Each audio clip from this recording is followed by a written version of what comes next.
from the National News Studio, Sri Lanka.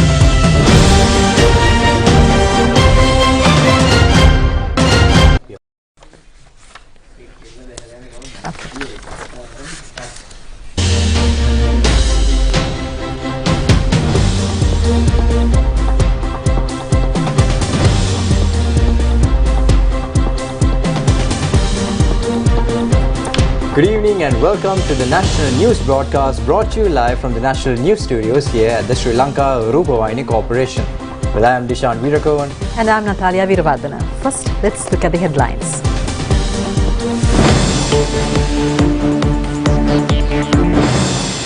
People have complained that they have not received the benefit of the fuel price reduction yet.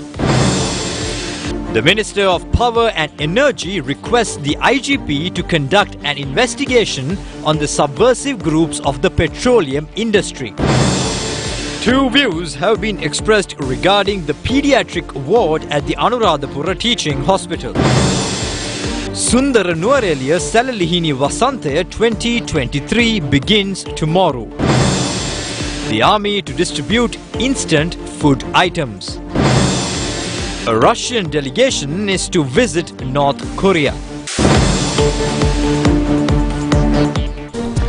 Now moving on into those and other stories in detail. Now people have complained that the benefits of the fuel price reduction have not passed on to them properly. Numerous organizations and trade union representatives attribute this situation to non-implementation of systematic program by the government in this connection. Chairman of the Canteen Owners Association, Asela Sampath, said that a milk tea can be sold at 90 rupees and a packet of rice at 200 rupees. Hotel owners are ready to sell a kottu roti and a packet of fried rice at 500 rupees each. However, the government should mediate to this problem by preparing proper rules and regulations, as the canteen and hotel owners will only reduce prices of food items provided that the government should prepare a general procedure. Now, Minister Kanchana Wijayasekara has directed the letter to the IGP today requesting to conduct a proper investigation into the recent incident of a group of saboteurs forcefully entering into the Kolonnawa Ceylon Petroleum Storage Terminal Limited premises. Now, the Minister has pointed out from the letter that there is a risk of disrupting the process of fuel distribution in the country again. The Minister points out that the statements made by the trade union activists and subversive groups threatening the government to disrupt the fuel distribution process may cause a chaotic situation in the country again. The recent disruption of fuel distribution process by the trade union activists had incurred a severe economic loss to the Petroleum Corporation and the country. Therefore, the Minister requests the IGP to provide proper security to the fuel storages terminals and other distribution divisions.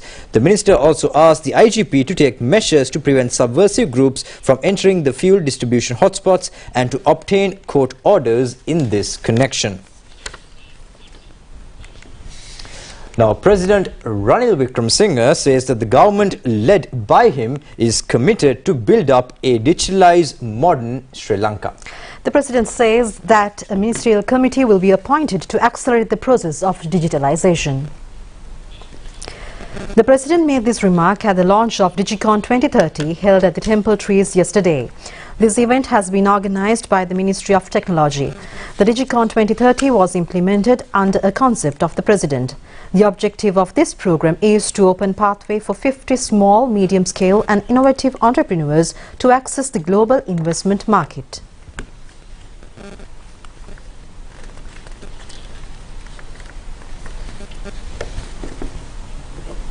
What we want are the universities and the private sector to link up. We will certainly help the universities with the infrastructure that is needed. To start it off this year, I am setting aside 100 million rupees. I think that should do for this year. Next year we want the research. I want to do the research with the main focus on AI. And for that, next year I'll set aside 1 billion rupees. Depending on how you perform, then we can decide what we give for 2025. We should also coordinate and work together with our neighboring countries. I am looking forward to the economic and technological cooperation partnership with India, which will enable us to work together with India and specifically South India, which has grown by leaps and bounds.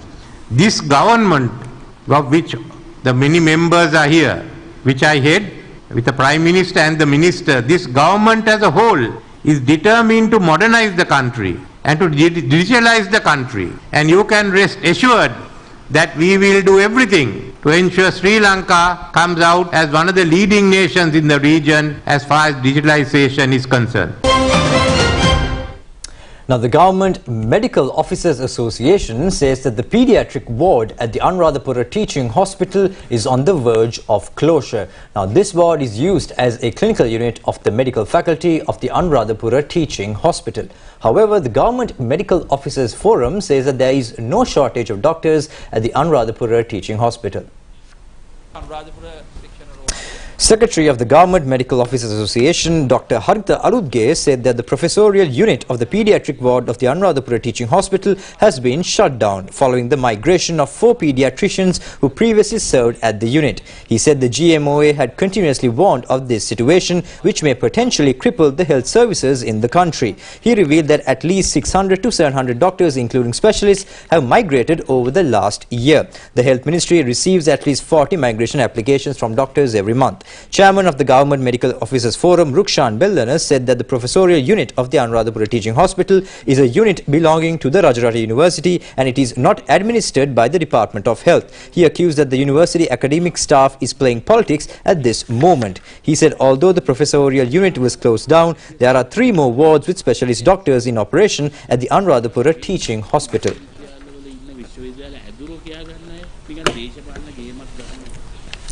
Sri Lanka Army has started manufacturing packets of pre-cooked and instant food items which can be used in war period, training and emergency situations. Now, these instant food items were imported from Malaysia at a higher cost during the war period. These packets of meals ready to eat are titled as MRE and widely used by the security forces during the war and emergency situations. This manufacturing the packaging process has been started at the Kandakadu farm belonging to the Sri Lanka Army Agricultural and Animal Husbandry Corp with the guidance of the Nutrition and Livestock Development Education Division of the Waiamba University. Graduates of Food and Nutrition Technology have been recruited to the Army to implement this project. Sterilization and vacuum packaging technology are utilized in producing these instant food items. The packaging unit has a capacity of parceling 2,000 packets a day. The significant feature of this program is that the raw materials such as rice, cereals and vegetables are supplied by the farms belonging to the Army. The Army has been able to save 153 million rupees spent monthly for importation of these food items by producing them within the country through this project. These instant food packets can be used in the fisheries and mining industries as well. This will become a major part in the food security of Sri Lanka. It will also help to provide instant food items to the people affected by natural disasters.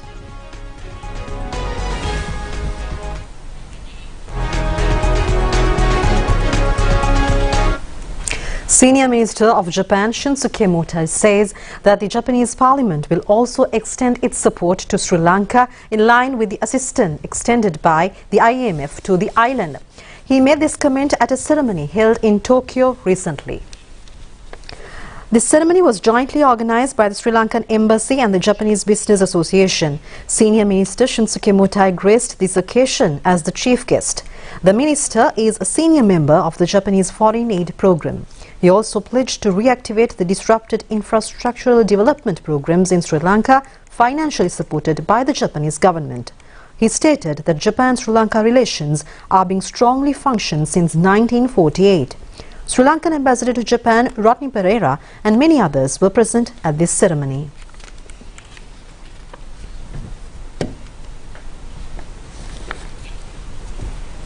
Now, the Sundar Nuwareliya Salalihini Vasante 2023 festival will begin tomorrow and continue till the 25th of April. Now, this has been organized by the Nuwareliya Municipal Council. National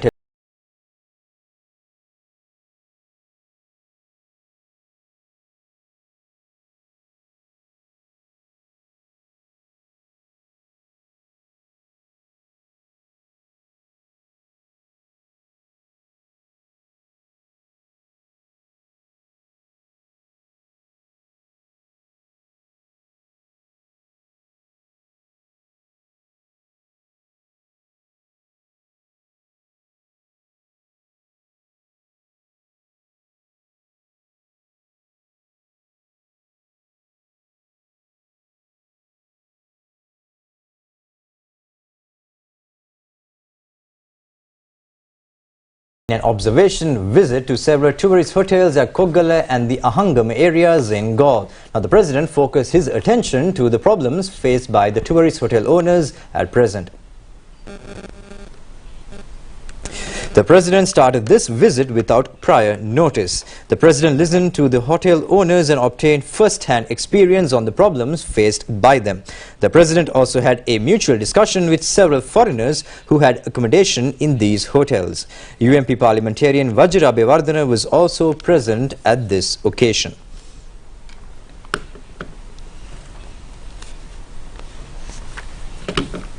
Funeral of veteran musician Sangeet Nipun, late Professor Sanat Nandasiri, will be held at the Borella Cemetery at 5 p.m. tomorrow. Large crowds are now arriving at his residence in Ambuldenia to pay their last respects.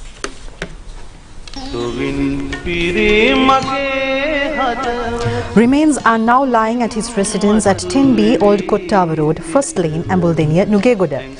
The remains will be brought to the University of Visual and Performing Arts in Colombo tomorrow and placed there from 10 a.m. to 12:30 p.m. for public respect.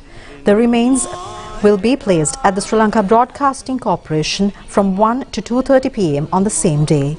Then the remains will be taken to Borella Cemetery and the final rites will be conducted at 5 p.m.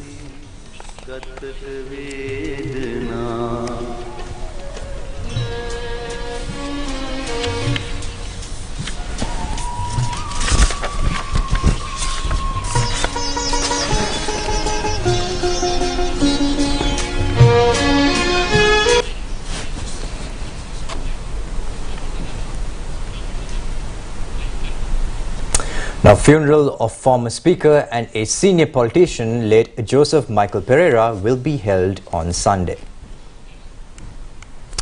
His remains are now lying at his residence at number 387 Gamamadda Road, Tudalla, Jayala. The remains will be brought to the Tudalla Holy Mother's Church for final requiem, and the final rites will be conducted at the Roman Catholic Church premises at Kanuvana in Jayala.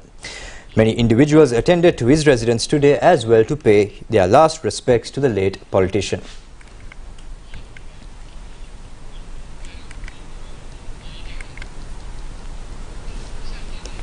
Meanwhile, issuing a condolence message, the UMP says that the late politician has committed to protect the democratic rights of the people by taking impartial and direct decisions in his duty. The UMP also praised him for his service rendered to the party as a member of the UMP Working Committee. The strategic planning draft for transforming Sri Lanka to a developed nation by 2040 was launched today under the patronage of parliamentarian Uddika Premaratne. A ceremony in this connection organised by the Piripun Deshayak organisation was held in Colombo today. A long-term strategic plan with a common vision is included in this program. Instead of changing governments with charismatic leadership, this plan intends to steer the country forward with a common development strategy. The aim of this plan is to change the attitudes of people in order to believe in action plan instead of a popular leadership. Proposals to develop the country in agricultural, industrial and service sectors with an objective to achieve an annual income of $270 billion have also been included in this strategic plan. Now, Utpala Kumarasinghe, the most senior pilot of Sri Lankan Airlines who completed over 40 years of service, took his last flight to the Katunayake International Airport and bid farewell to his service today. Now, he completed over 25,000 flying hours during his career at Sri Lankan Airlines. Utpala Kumarasinghe piloted UL-138 as his last flight from Madurai, India to Colombo this morning. There was another remarkable thing to mention, where the veteran pilot's son Rahul Kumarasinghe was the co-pilot for his last flight. Sri Lankan Airlines as well as the Katunayake Airport authorities had taken steps to welcome this aircraft by conducting a water salute on the airport runway. Mr. Kumarasinghe, who joined the service as an assistant operations officer in 1979, retired as the most senior pilot of Sri Lankan Airlines after 44 years of service. Apart from that, a charm farewell party took place inside the flight UL-138 to greet the veteran pilot.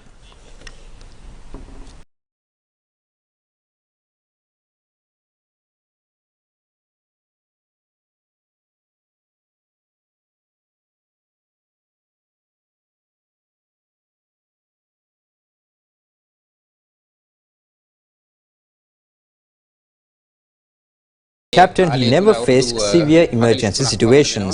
He said several times he faced mid-air engine troubles, but he was able to manage those situations without any threat to the flight or passengers.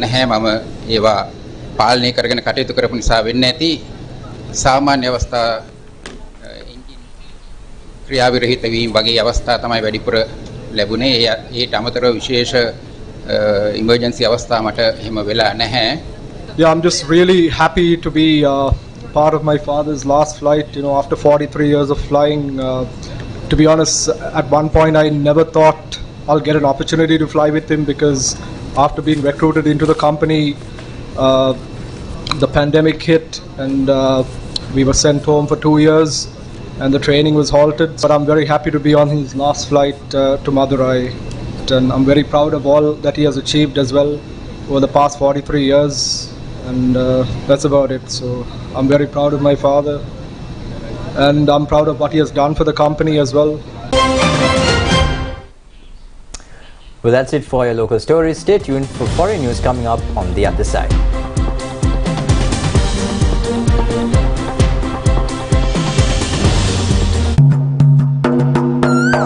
கைகளும் நிறைந்திட புத்தாண்டில் இன்பம் தெளித்திட people's credit card discount. People's credit card உரிமையாளர்களே, இந்த புத்தாண்டு காலத்தில் பிரபல ஆடையகம், ஹோட்டல் மற்றும் ரெஸ்டாரண்ட் உட்பட பலவற்றில் 60% வரை விசேட சலுகைகளை பெற்றிடுங்கள்.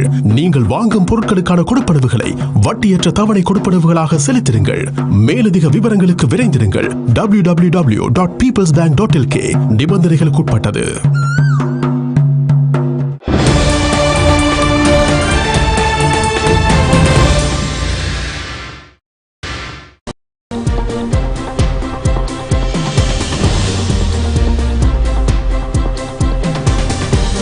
Welcome back and taking a look at your international stories for tonight.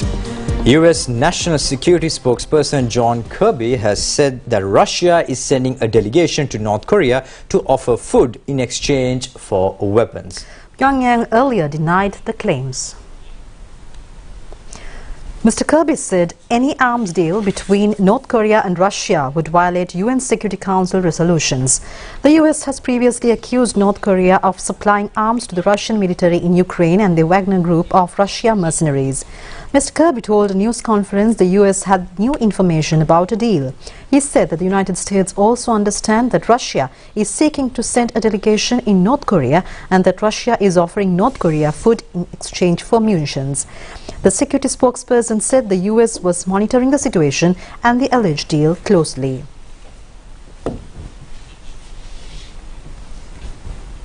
Now, at least 20 pilgrims have been killed and 29 others injured in a bus crash in Saudi Arabia. The bus was transporting the pilgrims to the Islamic holy city of Mecca when it hit a bridge in the southwestern province of Asir, overturned and caught fire. Videos posted on social media showed the vehicle engulfed in flames. Authorities are still investigating the cause, but the foreign media said there was an issue with the brakes. The victims were of different nationalities, but that they included several Saudis. The Brazilian Trade and Investment Promotion Agency has said the new arrangement is expected to reduce costs and promote even greater bilateral trade and facilitate investment. According to the Brazilian government, China and Brazil have reached a deal to carry out trade and financial transactions directly, exchanging yuan for reais and vice versa, rather than first converting their currencies to the US dollar. China is Brazil's largest trading partner, accounting for more than a fifth of all imports, followed by the United States. China is also Brazil's largest export market, accounting for more than a third of all exports. The deal was announced after a high-level China-Brazil business forum in Beijing. Officials said the Industrial and Commercial Bank of China and Bank of Communications BBM will execute the transactions. China has similar currency deals with Russia, Pakistan and several other countries.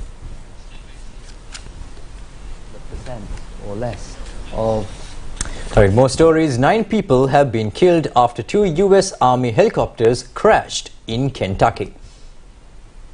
The incident involved aircraft from the 101st Airborne Division, which said it had resulted in several casualties. The state's governor, Andy, said it was tough news and that fatalities are expected. Local news reports say the incident happened at about 21:35 local time. It happened in Kentucky close to the large Fort Campbell military base. A U.S. Army spokesperson said 2 HH-60 Black Hawk helicopters had crashed during a routine training mission. The incident was under investigation and more information would be released as it becomes available.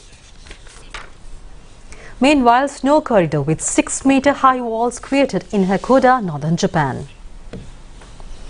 In Japan's northern prefecture of Aomori, workers have finished making a passage through deep snow on a road in the Hakoda Mountains.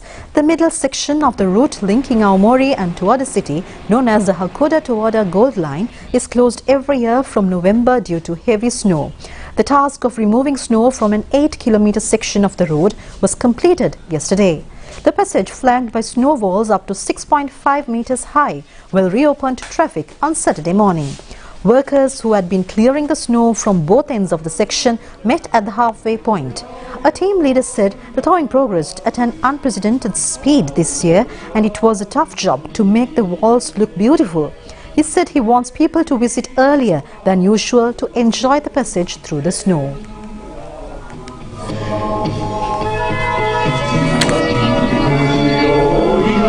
මෙහෙම දිනන්න මෙහෙම වන්න Big Max Fun ට්‍රීම කොත්තුමි තියනකම්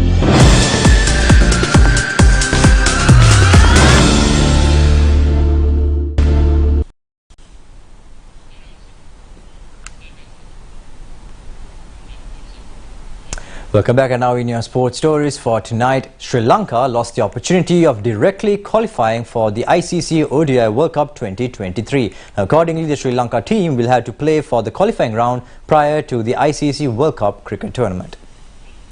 Sri Lanka lost the directly qualifying opportunity today as it was defeated by the New Zealand at the third and final ODI played in Hamilton due to weak performance in batting. Batted first, Sri Lanka only scored 157 runs. Pathumni Sanka scored 57 for Sri Lanka. Other top-order batsmen failed to go for higher scores. New Zealand's recorded a 6-wicket win against Sri Lanka, winning the 3-match series 2-0.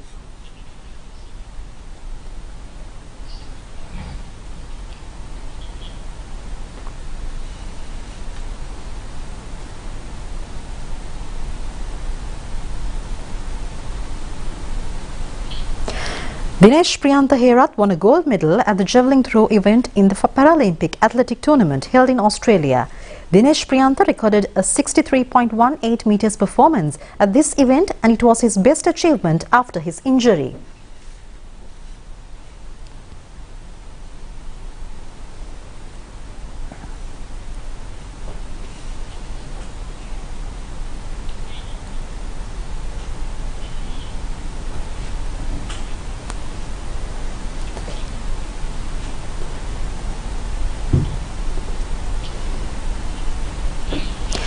Samita Dulan won the silver medal in javelin throw event with a performance of 64.2 meters.